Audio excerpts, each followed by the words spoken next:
দখলদার ইসরায়েলের প্রধানমন্ত্রী বেনিয়ামিন নেতানিয়াহু মাঝে মাঝে অসুস্থ হয়ে পড়েন। বিশেষ করে দুর্নীতি মামলায় আদালতে ডাক পড়লে তিনি অসুস্থতার কথা জানালে বিচার প্রক্রিয়া পিছিয়ে যায়।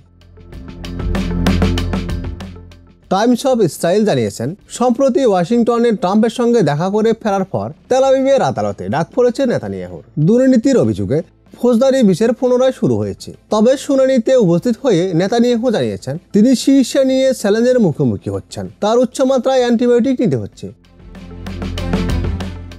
নেতানিয়াহু যুক্তরাষ্ট্রে থাকায় গত সপ্তাহে সাক্ষ্য দেওয়ার জন্য আদালতে হাজির হননি। আগের সপ্তাহেও 3টি শুনানির মধ্যে 2টি বাতিল করা হয়েছিল।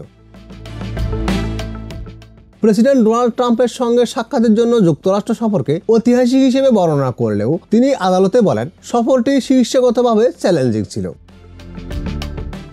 2024 সালের ডিসেম্বরে প্রোস্টেট অপসারণের জন্য অস্ত্রোপচার করা হয়েছিল নেতানিয়াহুর। তিনি আদালতে বলেন, বর্তমানে তাকে প্রতিদিন 1500 মিলিগ্রামের অ্যান্টিবায়োটিক দেওয়া হচ্ছে, ফলে চ্যালেঞ্জ বাড়ছে। সাক্ষ্য দেওয়ার দিন তার নিয়মিত বিরতির প্রয়োজন।